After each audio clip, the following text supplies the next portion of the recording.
Fire हैं और विरोधियों पर सटीक निशाना लगा रही हैं। योगी को अपने वोटर के बारे में बखूबी पता है। कानपुर में जनसभा के दौरान योगी आदित्यनाथ ने राम भक्त और रामद्रोही का मतलब समझा दिया। रिपोर्ट देखिए। भारत माता की, भारत माता की। ये चुनाव राम भक्तों और रामद्रोहियों के बीच में अब सीमित होकर के आ गया है।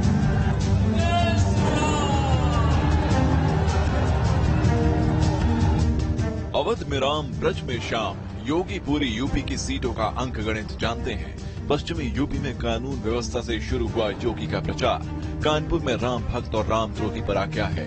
3 चरण के बाद यूपी की 80 सीटों का रुझान क्या है? 2024 में बीजेपी को फायदा हो रहा है या नुकसान? अखिलेश यादव अपनी फैमिली में फंसे हुए हैं, तो वहीं योगी हिंदुओं की आस्था के साथ खिलवाड़ करने वालों को रामद्रोही करार दे रहे हैं। एक तरफ राम भक्त और दूसरी तरफ रामद्रोही है। देश में आवाज आ रही है, जो राम को लाए हैं हम उनको लाएंगे। कानपुर की धरती पौराणिक और ऐतिहासिक है। योगी का कॉन्फिडेंस बता रहा है कि अब तक 3 चरणों के चुनाव में बीजेपी को कोई नुकसान नहीं हो रहा है। बीजेपी को 2019 के मुकाबले फायदा ही हो रहा है। दरअसल योगी आदित्यनाथ बीजेपी के इम्पैक्ट प्लेयर हैं।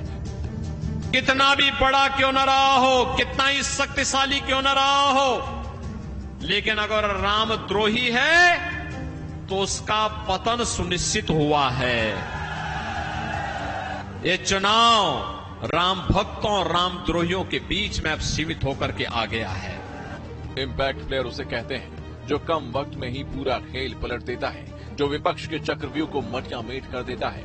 यूपी में चौथे चरण का काउंटडाउन शुरू हो चुका है। चौथे चरण में यूपी की जिन 13 सीटों पर मतदान होना है, उन सभी सीटों पर बीजेपी का कब्जा है। चौथे चरण के लिए दिग्गज पूरी जोर लगा रहे हैं। वहीं हिंदुत्व के मुद्दे पर बीजेपी अखिलेश और कांग्रेस पर हमलावर है। दरअसल टीम मोदी के लिए जब योगी प्रचार में उतरते हैं तो पूरा का पूरा नैरेटिव ही चेंज हो जाता है। वोटर मोबिलाइज हो जाते हैं। विपक्ष माफियाओं को गले का हार बनाएंगे। पिछड़ा दलितों का अधिकार ये लोग मुसलमानों को दे देते हैं। बीजेपी और एनडीए ने धार्मिक आधार पर आरक्षण का हमेशा विरोध किया। कांग्रेस ने साजिश करते हुए मुसलमानों की जातियों को SC/ST में शामिल किया था। तो कांग्रेस की साजिश का क्या था कि अनुसूचित जाति और जनजाति को मिलने वाले आरक्षण में हिस्सा काटने के लिए इन लोगों ने उस समय क्या किया? कहा कि मुसलमानों की कुछ जाति को SC/ST में शामिल कर दिया जाए। अखिलेश के पास योगी आदित्यनाथ की काट नहीं है। अखिलेश को अपने पीडीए के नारे पर भरोसा है। अखिलेश भी बीजेपी सरकार पर लगातार हमले कर रहे हैं। किसी को पता था कि 4 साल की अग्निवीर की नौकरी हो जाएगी? क्या किसी को पता था कि बीजेपी वाले हवाई अड्डे बेच देंगे? क्या किसी को पता था कि सरकारी नौकरियां आउटसोर्स पे कर देंगे?